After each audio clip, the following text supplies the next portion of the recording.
Welcome back, podcast world. It's your girl AJ, the Suburban Princess, here back with Birds of a Feather, the CoEd edition. Back with my CoEd, Eddie B. What's up? Yo, what's up? Just Can you hear me? Fresh out of work. Yeah. You hear I'm me? good. You're fresh off the keyboard too. Yeah, fresh off the keyboard. That's how we have to say it now. This is the remote job world. So you and me both are just like, we didn't go nowhere. We just turned around. Yeah. Or went upstairs, went downstairs. However you, I went upstairs for me. Anyway, how we feeling, Ed? Talk to me since the win. Feeling good. I mean, it was a little rocky in the beginning. That was a crazy game. I'm just saying, crazy game.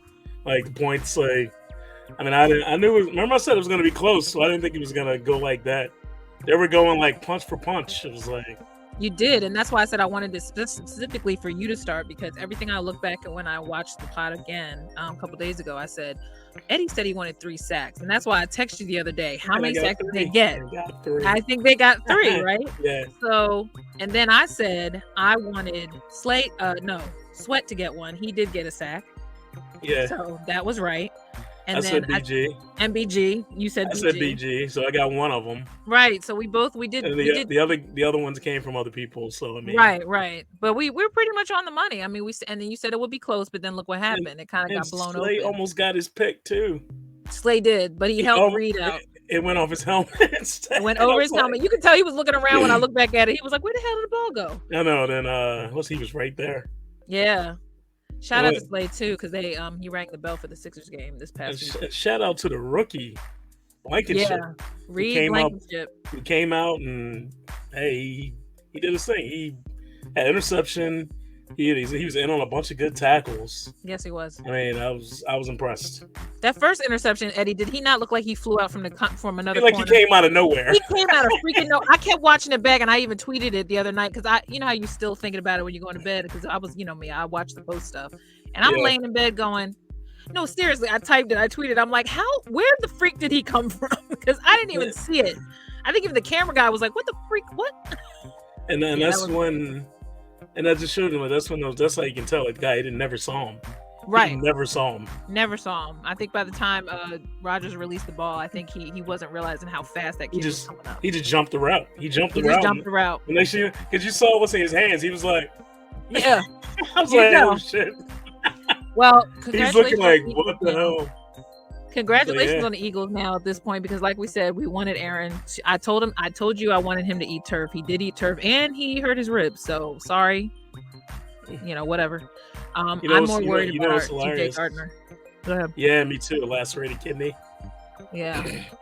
Yeah, and it's crazy though that we win this week and a couple other people lose. We can clinch our playoff spot already. I saw those scenarios and I hate that. It made me dizzy. I was like, oh my God. I was like, really? Already? It made me dizzy. I know. I thought about it, but then I said it's doable, but at the same time, it's also the Titans. And I feel like they hit a little harder. And right now, some of these, they're already injured in a lot of important areas. So I'm praying that the defense have a game of their life this weekend. I remember last time I saw them play the Titans and they beat us, and I was mad because I was fucking there. I was there. And I was pissed off. So you know what? They come to our house. We better beat their asses. Better beat their asses, because I thought they were going to Tennessee. So I'm glad you said that, because I didn't realize it was a home game till yesterday. And the crazy thing is, we lost on a bad call. They called pass interference. I agree. God didn't even touch them. I remember. And even everybody in the stadium was like, "What?" And the game was over then. And then they gave him another chance. So I'm sorry. I'm being gross because I ate a grapefruit, and you know how you have something in your teeth and it just won't go away. So I'm not trying to be old and weird, but anyway, yes, that was amazing though. What was the final score, Eddie? Because I forgot. I know they got 40, right? So it was 40 to what? 40 to 33. 33. Did not see 40 points coming. I don't know about you, but I at least thought, like you said, I thought it was good. Yeah, I thought it was going to be just in the 30s and within a field goal. I thought, but when they got that, who was the last score on the Packers? Was it the kid again, the rookie that got the last? Love threw a touchdown too. Love threw a touchdown, right? Because Aaron went out because of his ribs, and then they kicked the field goal. These Eagles stopped them, but then they needed a field goal anyway to tie it, so they ended up going for a field goal. Yeah. So There was I think it was this game, but I know there was a point during that game where I thought, why didn't they just, or no, maybe it was Green Bay. Somebody didn't go for it that I thought they should have just went for it instead of punted. It might have been Green Bay. Was it us or was it them? I thought it was us, but then I thought even if they did not punt, I don't think it really mattered. Yeah. Because I think they only went like 3 and out maybe once during the game. I just couldn't believe that we missed 2 quarterback sneaks back to back. Yes, how about that? Because even they said, all the commentators were like, "Wait, if you go back and listen to the one team is the best at it, and we miss it twice." Here's the thing: if you watch it again and you hear Collingsworth in the background go, "Oh, yeah, he did that twice. And the second time he did it, I think he didn't even know they didn't get it. Now, I think I had just gotten up, so I didn't see the second time they tried to do it, but I was shocked too when I came back. I said, they didn't get the first down? And that's very unheard of for them to miss it 2 Very times. Unheard of. Even Collinsworth said that. He was like, man, I've never seen them miss it twice. But then the next time they did it, they got it. So both times. Well, and also too, it helped a lot that our quarterback decided to run some third downs that looked. Hey, but you know what? We gashed them. We gashed them. I mean, and he helped. Jalen had 150 something, and Miles had by himself, and Miles had 147, I think. And then little 2 touchdowns. Little boots with Kenny got one, Kenny G got one, Boston got one. Yeah. Yeah, all the running backs did their purpose, including QB. Well, Miles got 2, so Miles got 2, Gaineswell got 1. Didn't Boston get in 2 or no? No, I don't think he did. I don't think Boston got in. Because the other touchdowns came from Quez and right, Quez's touchdown was Quez and AJ. That was a good throw. Yes, I'm glad AJ redeemed himself because that little toe tapper to AJ was good too. Yeah. You see the freeze frame I put on my page. Yeah.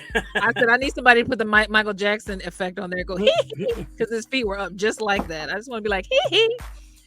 But shout out to AJ because I know everybody's been coming down on him because he pissed me off too when he fumbled again. I was about to say, yo, concentrate and finish the play. What is wrong with you? Yeah, well, he didn't. The guy came up right behind him and ripped it out. I know, but at that point, you would think he's too busy fighting for yardage. Yeah, right. He's so busy thinking past the down. You have to finish the play, just like what Terrell Owens always says.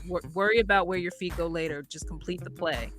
And I think he's so used to having room. I think both him and Quez are so used to having room that's why they always have that ball like mid-air sometimes before they tuck it in. But I'm glad that he redeemed himself because he went back to him later and he got that 1 first down. You could tell he was holding on to it because they were crowding him. And Devonta had some he had some sneak.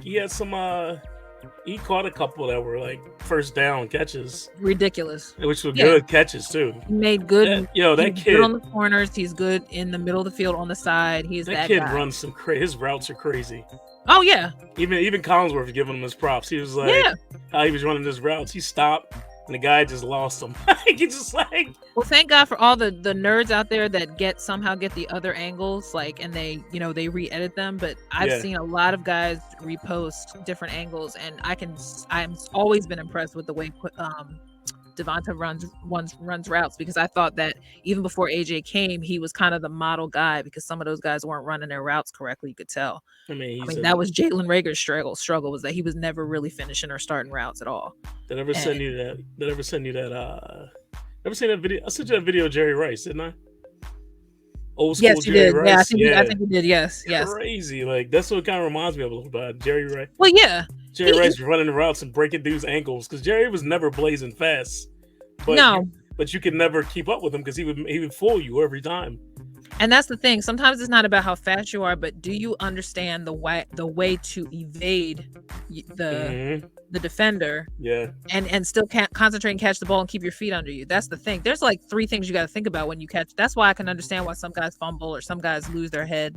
Yeah. But when you're so used to seeing someone like AJ catch the ball and then just keep going, it's weird to see him fumble. But then when I saw him after the game and that eye looked real red, I was like, oof. He probably couldn't even see in front of him half the time. I'm glad he had his visor on. Homeboy was talking about bloodshot because they said he was throwing up so much. They said he was sick, apparently. Yeah, right? And I told you I thought he'd be better by now, but then the fact that his eye looked like that, I was like, shit. Yeah. But as much as people were trying to talk down to him, I said, don't even start because y'all wanted him here, and he is guilty. And he is guilty as much as he knows when he's done a Oh, having a bad game. he mans up. When he fucks up, he mans up to it. That's the thing. That's why people have to realize the blessing of having someone like him. He's always accountable for when he fucks up. He knows it because he knows it's coming, just like Slay does. Slay always gets on the Twitter as soon as because he knows people are chirping. And he goes, yeah, that was my bad. I fucked up. I'm gonna be better. And that's a good thing about this team. It's a good thing about this team this year. You don't have one guy on there that's like trying to say, oh, well, blaming anybody else. As soon as they do something wrong, they're like, it was me. Now, mind you, I noticed Miles stopped doing that too because I still follow Miles, and I noticed he hasn't been doing too much chirping lately. So I'm glad because he's probably been told to just focus on his game and concentrate on holding that ball because he's been looking great. He's definitely gotten better. I don't know if he still has a shot in staying here unless he takes a little money, but he may find another home. Mm-hmm. Steelers may want to take him, and he's a local Pittsburgh boy. So if they throw a rope out to him, I wouldn't be shocked. You know what? If the price is right, I'll keep him. I would too, but I'm just saying, realistically, because he fits. He fits. He does fit.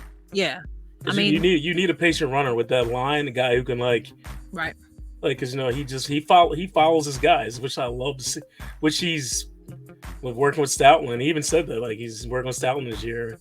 He's been improving, because he wasn't good for that sometimes. Because even Kelsey would throw a fit when he'd be trying to put a lane for him, he'd be going the other way. You look, what the fuck are you doing? And now you see him. He's like, "Come on, man!" Got his hand on his back. He's like, "I'm with you. Let's go.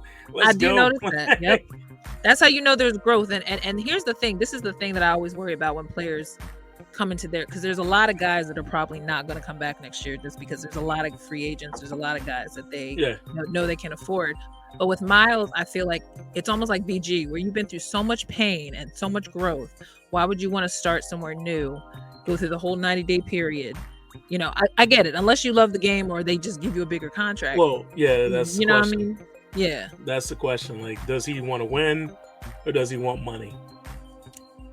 Or does he want to create? Hey, he's going to get money regardless, but does he want the crazy contract?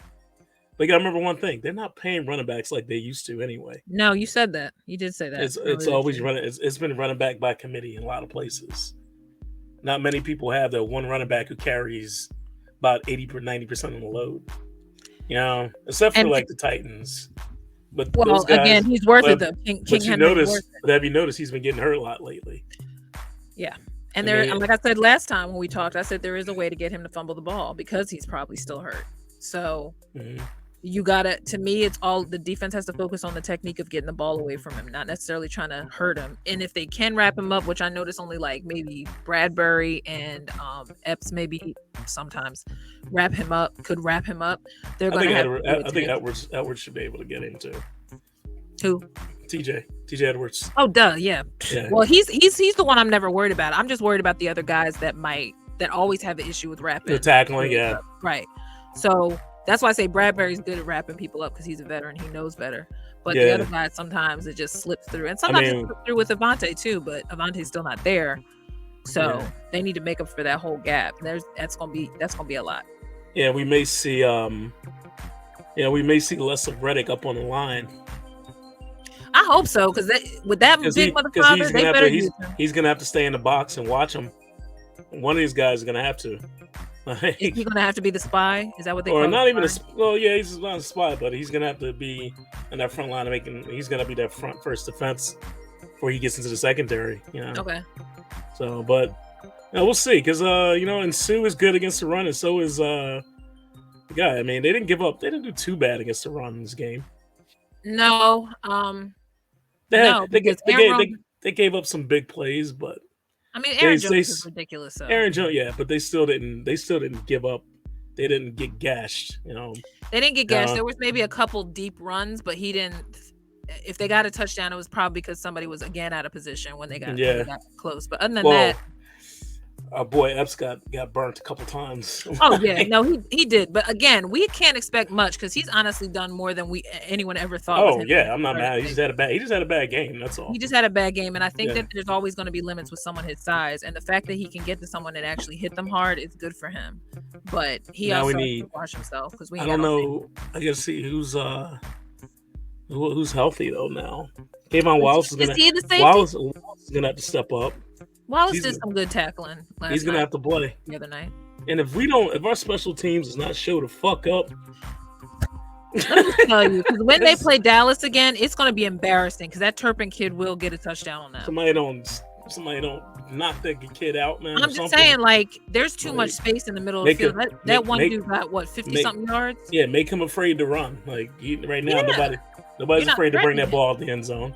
Yeah, because the only person I know that really can grab somebody even before they even get near him is Sean. Everybody want to put Gannon on notice, but you got to put the special team coach on notice right now. No, Michael Clay is pretty much been the latest guy to get torched. Yeah, because I couldn't even get on Gannon that much this past game, other than the usual, because there are times that they're still playing too much off their defense. But they have been keeping us in the game, so. Well, that's why I say, and then been keeping us in games. Yeah, so I can understand why people are so quick to be like, you don't know anything about football if you get on Gannon. I'm like, no, fuck that. If they want to go with Fangio next year, I'm still all for it. Yeah, he may just not be our guy. I don't think he really truly understands with the personnel he has what he can and cannot do with them. And I think he still forces. I want him to get a little, not too aggressive, but just a little bit more aggressive. Just more, and we shouldn't even have to ask that. Just a little bit. No, I don't say I want to go crazy blitzing. I want to mix a couple in here and there. Well, that's what I'm saying. But even when they do, it always seems like it just became a concept. Like, it's not something that they do when it makes sense. It's almost like something like an afterthought, and it's like, no, it shouldn't be that way. And granted, it may not be getting sacks every game, but we are affecting the quarterback. They're getting pressure, but they're affecting the quarterback, and a lot of times, like, some of these guys are just good at getting the ball out quick. Yeah. Like Aaron is one of those guys. Aaron definitely is one. Yeah. He doesn't hold the ball at all for too long. Considering there are 3 sacks, like we said, that was my biggest fear. Remember, I told you, I said he releases the ball quick. They got to get to him. So the fact that they got him down, they got him down with BG and was it BG and Hargrave, or was it? No, Hargrave got in by himself, I think. Okay. But it was BG and Fletch too. Fletch got in there. It was one. He was surrounded by he was surrounded by all black jerseys. That's why I think his rib probably became an issue, because that's when he got hit. I think he got hit by BG and he got hit by Reddick at the same time. And then he got sandwiched in between everybody else. Yeah, so I think his body went 2 different directions and then slammed. And I think he hit his hand as well at the same time. Like, I know one time he did definitely hurt his hand because he was holding his hand like that at one point. Mm-hmm. And I said, "Oh crap," because he still got that broken thumb. But I mean, honestly, to put the words with to understand what Seth Joyner always talks about in the post show is that he's like, when you know somebody has an injury, he's like, you're supposed to go for that injury. He's like, he goes, no mercy. And then I said, that is the definition of difference of generations, because their generation had no mercy. Oh no, this generation, you breathe the wrong way, you get a flag. You know what I mean? Like, man, you don't see the same. I mean, it's not the same fire. You're not going to see like the body bag game, right? Yeah, you're not going to see a game like that anymore. Yeah, because NFL's scared because they still know they owe a lot of people money for CTE. Those guys are out crushing each other, like, it's crazy. Yeah, they're too afraid. They don't want any liabilities anymore, but it makes the defense look soft. I hate to say it, because even if they do pop the quarterback, that's what they're supposed to do. Yeah, well then, but then they get worried about getting the flag thrown. Right, getting a concussion, and then if you do hit, then you got to figure out how you control your body, how you hit low enough to not be considered too low. How many parts of the body can you not grab without totally losing your quarterback? But the crazy thing is like, even did you hear what he said about Nsu? He's like, oh, there are times when Nsu would have finished his hit on Aaron Rodgers. He was nice to him, actually. I think he was afraid he was a step too soon. I thought pulled up. Yeah, he grabbed him. I was like, yeah, there were times Nsu wouldn't even give a fuck and just threw him to the ground anyway. No, this is a new version of him, because they probably got to him. He wouldn't even care. He also too knows that he just got on the team, 1, and then 2, he probably thought about it. It's out there already that I hate this dude. If I come too hard, I might literally tear his head off. Because once he got the first couple of sacks, I think he was starting to get rickety.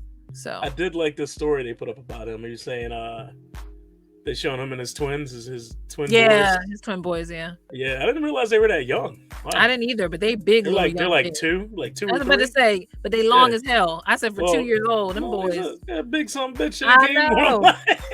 You got two junior son of bitches. Big ass you're and Sue. Yeah, he was like he wants another ring, so his kids don't. He'd give one to each kid. I was like that's cool. That's motivation. That's So for hopefully we can give it to him. that would be fun because I think that would definitely seal Kelsey as far as wanting to retire for sure if they want this year. If I was Kelsey, I'd go out then. I'd be like, yes, there's done.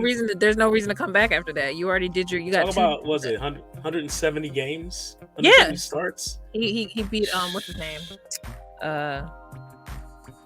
Who's the famous Eagle everybody talks about? He broke his record. Chuck Bednarik. Chuck Bednarik. Yeah, Chuck Bednarik. Oh, did you see Devin McCourty got his 200th start? No. For the Patriots?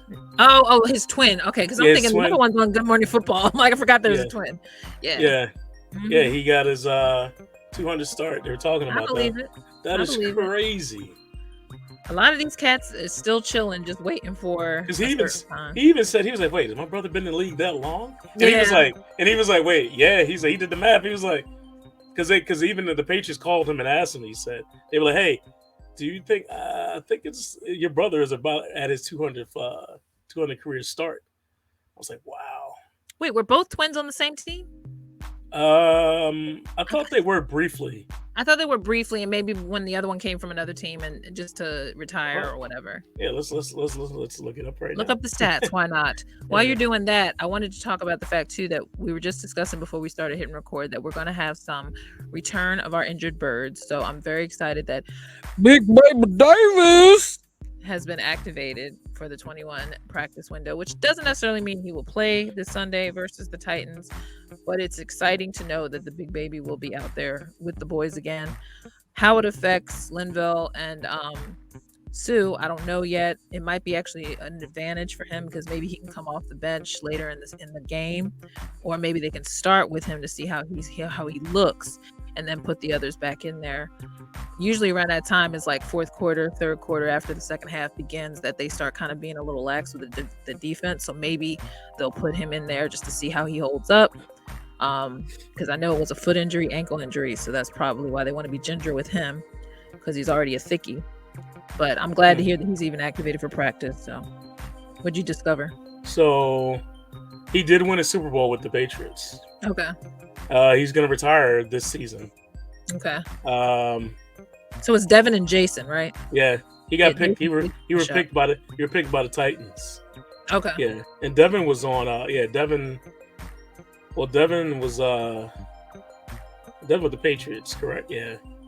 Because they both look like my twin cousins, Devon and Tavon, as well. Although I think my cousin Tavon looks just like Debo from 49ers.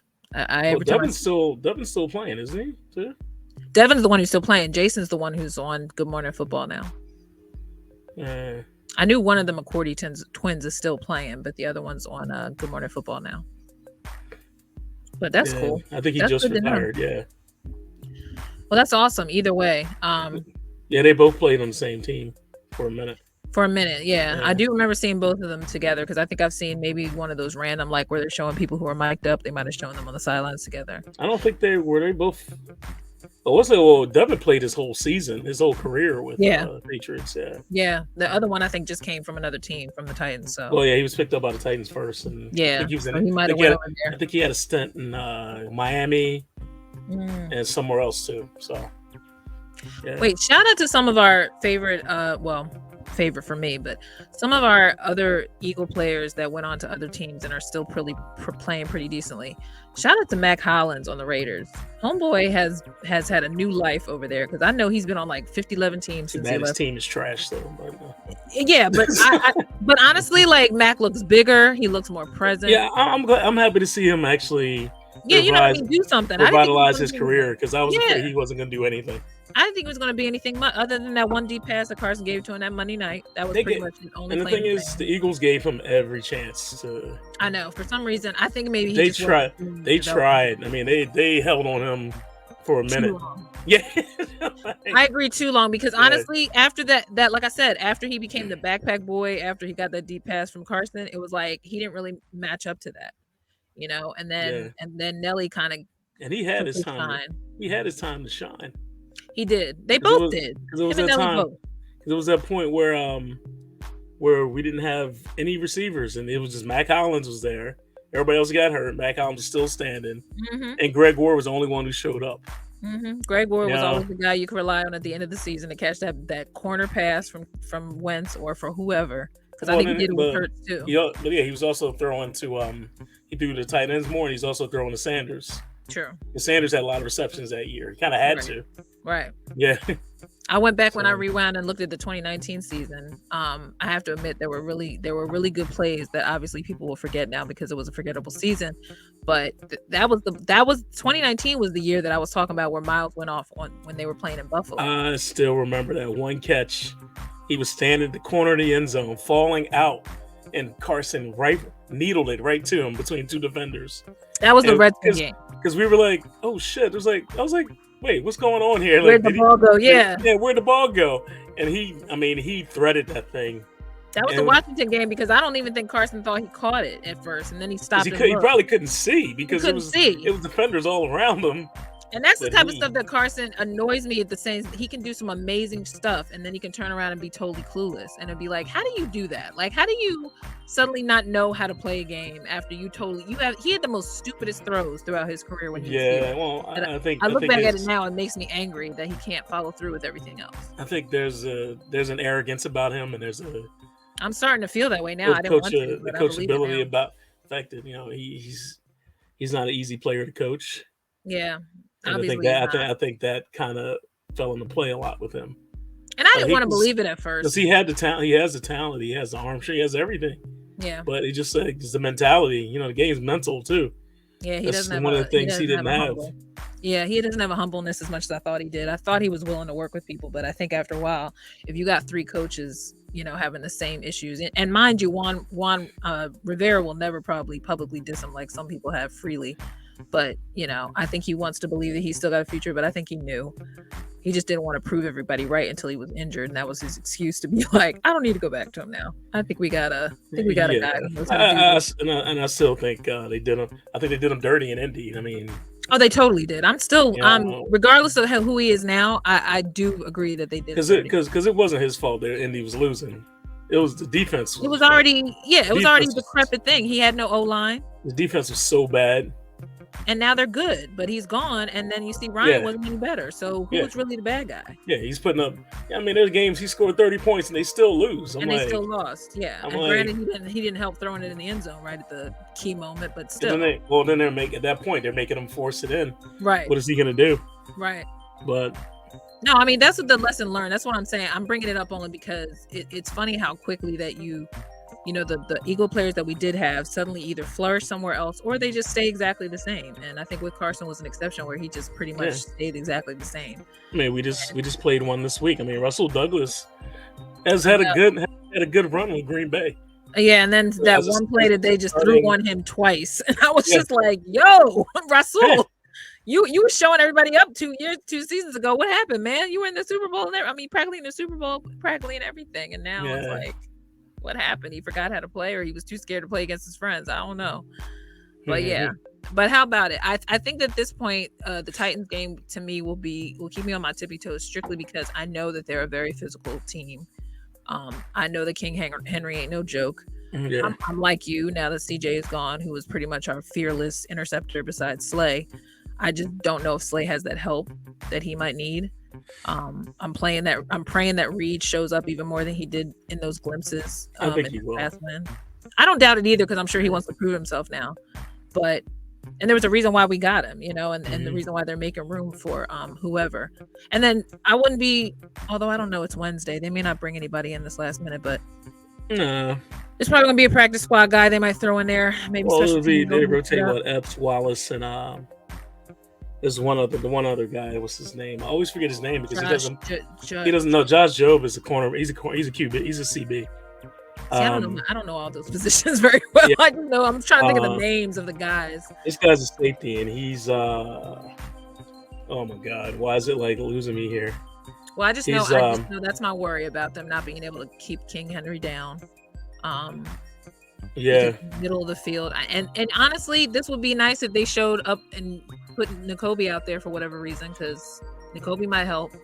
You know, they haven't used him a lot, and if they do, he's special teams, and I don't know if he can do much out there with Sean and them, because if the whole squad doesn't know how to cover or get out of yeah. their lanes in time, you know. So that's my only worry about the Tennessee game. I didn't realize it was a 1:00. I thought it was going to be later, but they just flexed the only game they flexed thus far is the Dolphins game. So it's Sunday night now, or it's Sunday night a week from this Sunday. So they didn't flex any of our games yet, thank God, because I don't think there's any. Sometimes they do that with the Giants game. They might do it with the Giants game, because they always seem to do that with the Giants game later in the season. So I wouldn't be shocked if the Giants game is a flexed game, if it isn't already a night, which I do not remember offhand. But yeah, so tying it up before we watch Sixers tonight, because the Sixers are playing. I think they're playing Cleveland tonight, right? We got to celebrate the fact that Embiid's back and that they actually pulled out a win against the Hawks, because the Hawks own their asses since the playoffs for a while. So I'm glad that Embiid came back when they needed to, because, my Shake is starting to feel himself, and Tobias got in there and looked good. Who else do I shout out? Ferg all of a sudden started looking real fearless at the basket. And Melton's giving us quality minutes too. Melton has been consistent, but I have to say I hate sometimes when he be airballing. I don't know how he just throw it up sometimes, and I'll be like, I don't know where you were looking, homie. Yeah. But he's my little crushy now. I like him now. He kind of sort of reminds me of Mike Scott a little bit. And also too. You said Shake. Shake got a little thicker. So now, but he's also more fearless, and he's starting to play a little street ballish again. So I think he's feeling himself. I agree with Doc that he is definitely not thinking too much. So I think he's just flowing and letting. Yeah, he's just playing his game. Yeah, he's just playing, and for a while, I think that's probably why when they started him, he never could really deliver, because he'd be thinking too much. I definitely can't lie and say that I don't miss Maxey. I miss Maxey's energy. Like, nobody has Maxey's energy out there, even though they're on the sideline cheering. But you miss Maxey's energy. And yeah, it was refreshing to see Embiid, but I have to admit, I was in and out of that game only because lately they've been so boring to watch. I'm not even gonna lie to you, but it was good to see that they weren't collapsing totally while he was there, because when I turned it on, they were down like 20 points, and I was like, why is it when Embiid's there, nobody can play? And then all of a sudden they turned it on. Yeah, they turned it on. They figured it out and they flowed. And I said, even when they rest Embiid, y'all shouldn't be able to go back to normal just because he's not playing, because that makes it sound like y'all can't adjust to your own star, which has pretty much been running the whole damn team. So I mean, he scored the last 10 points to the team to win that game. He did, literally. I mean, because what was it? No, that was the Raptors game that he won it for them in Toronto, right? With that basket in the playoffs, right? That's what they did. So Embiid came. He got the last, what they said, 11 points to win that game. So that lull that happens with them sometimes too. It's kind of ironic that Embiid was the one to bring it back when usually the lull happens while he's in there. Yeah. So they got to learn how to play when the energy kind of dips, and I think that's where Maxey and the Beard will help when they come back. Energy, they need that energy shift when they start getting tired, and Doc can't do anything about that. That's not a coaching thing. That's a personnel thing.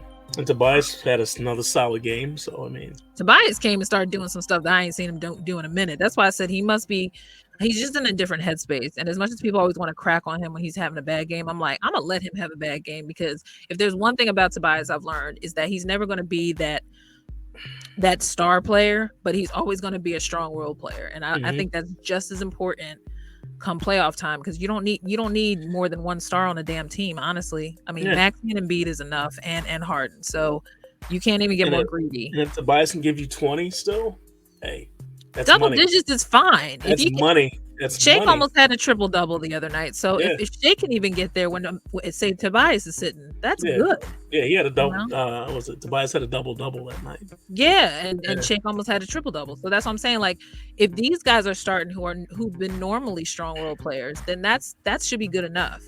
They're never going to be that type of team that consistently plays especially when a lot of these guys were missing for most of the beginning of the season, and it's not even mid-season yet. There's a lot of teams that aren't playing. 12-9. Right. So, and that's better than what I last looked at, because when I was last paying attention, they were like, what, 7-8 or something? Yeah, I mean, and a 12-9 with half the starters out. Right. I mean, this is my point. So when it gets to the point where all those games really become a determination before the All-Star break, I think they'll have a full squad, or they should. And then George Niang. Should be healthy. Oh, he's been playing too. Shout out Big George, love him. Especially because he looks a little leaner, so they definitely told him to get into the gym because he was looking like a dad bod at the end of last season. I think he finally was like, "I'm serious about this." He still looks so awkward running around there. So he's very awkward. I think that's why Mike Misnelli says he doesn't like him, because I think Mike has an idea of what a basketball player is. Because he doesn't look like your typical basketball player. But that's you know exactly what? Right. But I look at it like we need him for a big bucket. He comes in, boom. He plays. He shoots well. Hey, I'm not complaining. So I'm not complaining, because all you needed was points. That was the problem. They weren't shooting enough. So if he's the guy to just come off the bench and shoot, let him shoot. Yeah, if he's coming off the bench and giving you hitting a couple threes, I mean, he gets you double-digit points off the bench. Yes. Because that's one thing we've been lacking, and the bench has been consistent all year so far. And you said that even before we started podding this year, was that you were like, they need to get a stronger bench. They need to get a consistent bench. Yep. Consistent bench. PJ's been pissing me off too with baskets, because I know he can shoot, and lately he's been, I don't know what the fuck's going on with him. I think he's not being clear about an injury. Yeah, he hasn't found, after his injury, he hasn't found his rhythm since his injury. No, and I think it's just also because he's older now. It's like, I think he's just an older player who, like, he knows how to direct traffic, but he's not really following through on his shots, because his most thing is defense. I mean, he's still aggressive from the other side of the floor, so. They only wanted attitude. That's why he's there. But sometimes it does kill me that he can miss a shot. And I'll be like, how the fuck you missed that, PJ? Like, for real? And then some night you'll see him hit it. I'm like, come on. Right. And then it's random. And it's like, when it doesn't matter at the end of the game, I'm like, yo, brother. Like, you can do all three things. That's why they brought you here. I have a feeling he has an injury, but he's not saying that. But it's important. I think he's going to be okay, though. Well, the man's a dog. We got him for the dog mentality. So that's all we want. Yeah, we know he needs to be the one to give them attitude when everybody starts feeling hopeless. Because you definitely can't rely on Embiid to always be the cheerleader, because he be getting hard on himself. Mm-hmm. But all right, tonight hopefully we'll see another win with them. I'm looking forward to this Sunday.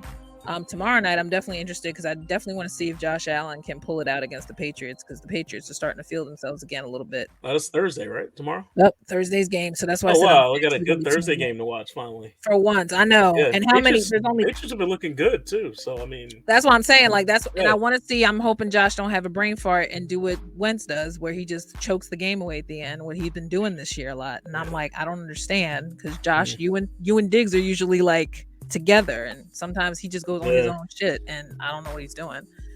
But that's a good Thursday night game, so I'm looking forward to it. All right, so here's to I'm just gonna put it out there, a good win tonight with our Sixers, and hopefully, all right, well, not even say hopefully, the Eagles will be 11-1 by the end of Sunday. Yep. Here. We will talk again, sir. CoEd edition. Eddie B. AJ Suburban Princess. And we'll talk to you later. We're out. Out. Take care. Be safe.